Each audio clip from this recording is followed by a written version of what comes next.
tahun 2016 ada pengurus Dewan Pimpinan Cabang Kecamatan Kresek diantar dengan Ketua DPW Kabupaten Tangerang Habib Hasan, begitu pula dengan pengurusnya Habib Muhammad, datang ke rumah Al-Fakir.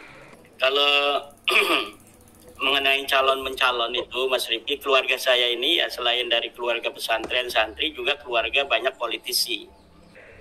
Sekelumit saja, datang ke rumah Al-Fakir, minta diizinkan untuk nyalon bupati di Kabupaten Tangerang. Dari zaman dulu ya itu sudah masuk parlemen kan, sampai di DKI itu ketua partai NU itu ketuanya orang Kresek, keluarga saya. Nyalon bupati di Kabupaten Tangerang. Kenapa? Karena memang suara FPI di Kabupaten Tangerang ini bukan hanya sudah tingkat desa, sampai tingkat posko. Tahun 70-an, 60-an itu, kemudian paman saya dulu waktu saya kecil itu ketua P3 di kecamatan. Paman satunya itu jadi ketua PDI. Ya, jadi ini ya ketua P3, ini ketua PDI, satu keluarga beda-beda partai. Hanya Golkar saja yang tidak itu, karena orang kecamatan yang jadi ketua partai Golkar itu waktu itu. Karena Al-Fakir selalu melihat seorang pemimpin harus tahu peta. Kecamatannya ada 29. Yang baru di tingkat kecamatan ada 2, Gunung Kaler dan Kecamatan Kresek. Di Kecamatan Kresek ada 9 desa. Ya. Jadi kalau calon mencalon itu sudah biasa. Bahkan tahun ini nih 2024 ini Mas Rifki, keluarga saya Bani Usman itu 12 orang mencalonkan diri jadi caleg. 8 orangnya itu terpilih. 8 orang terpilih dengan partai yang berbeda-beda. Jadi hal-hal calon mencalon kemudian jadi tidak jadi itu sudah biasa. Ada 9 desa. Ini orang yang mau jalan bupati selama 1 tahun lebih menjadi ketua DPC tidak bisa membuat satupun DPRA, tapi ingin nyalon bupati. Mengenai apa benar saya dulu pernah mencalonkan, ya tahun 2017 kalau tidak salah, memang waktu itu tidak ada calon yang berani melawan petahana. Ya petahana nggak ada yang berani, maka saya menampilkan diri untuk memberikan jawaban kepada masyarakat bahwa harus ada orang yang berani untuk demokrasi ini semakin sehat. Akhirnya saya mencalonkan diri, sudah daftar ke partai PKB, gitu, partai P3, partai Demokrat, gitu. Biasa kita sebagai santri yang juga memahami ilmu politik ya, karena saya juga pernah kuliah ilmu politik. Itu kemudian kita mengadakan silaturahmi ke berbagai macam komunitas, ke tokoh-tokoh komunitas, ke kiai, ke para tokoh-tokoh masyarakat, termasuk kepada Pak Qurtubi itu, ya kan. Kemudian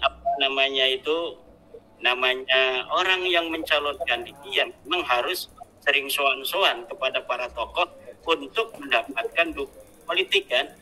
Nah, kemudian itu ada syarat-syarat tertentu ya, misalnya tadi seperti yang dia ucapkan itu juga ada yang lainnya juga ada syarat nanti Tangerang harus bersyariah. Ya karena saya ini kan dari keluarga besar NU, dari kecil itu adalah lingkungan Nahdlatul Ulama ya, paman-paman saya itu dari Tebu Ireng.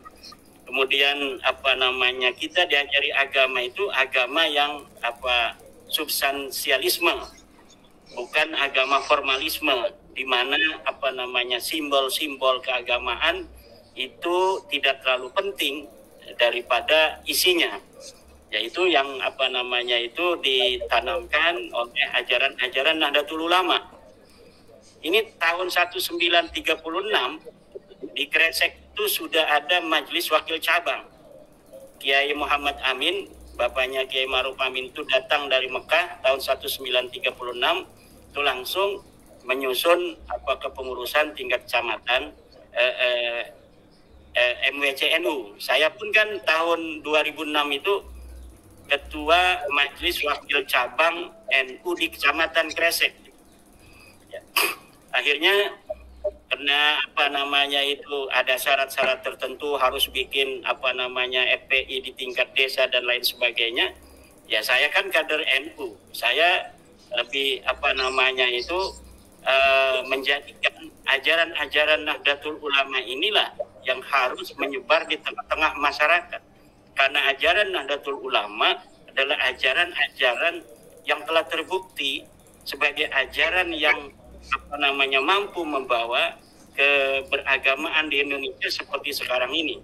Mulai dari zaman Wali Songo, ajaran-ajaran rahmatan lil alamin, ajaran-ajaran yang penuh dengan toleransi, ajaran-ajaran yang penuh dengan akhlakul karimah diajarkan oleh para Wali Songo, kemudian kepada para kiai sampai kita hari ini.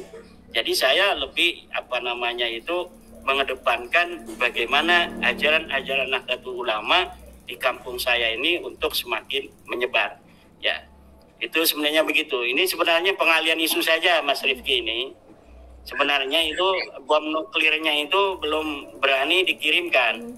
Katanya beliau sudah mengarang bom nuklir tuh. Bom nuklirnya sudah jadi dipasangkan itu di pondoknya, tapi belum berani dikirimkan ke saya. Nah, atau kalau misalnya harus bayar, ya kita bayarlah. Kalau misalnya kitabnya di COD ke sini, kita bayarin gitu kan. Dulu ada seorang kiai dari Sukabumi yang membuat bantahan terhadap tesis saya, kemudian diantarkan ke pondok saya. Kemudian kitab itu berbahasa Arab oleh kiai dari Sukabumi, Syekh Abdullah Mukhtar. Dia orang asli sini, kemudian kakeknya pindah ke Sukabumi. Nah, kemudian kita balas dengan bahasa Arab pula. Dan beberapa orang yang membuat bantahan kepada saya juga saya balas. Beliau juga kalau beliau mengantarkan atau misalnya mengirimkan melalui kurirnya bahwa ini ada bantahan, ini yang membantah daripada tesis saya, ini jawabannya. Nanti akan saya jawab dan saya akan kirimkan ke beliau gitu, Mas Rifki.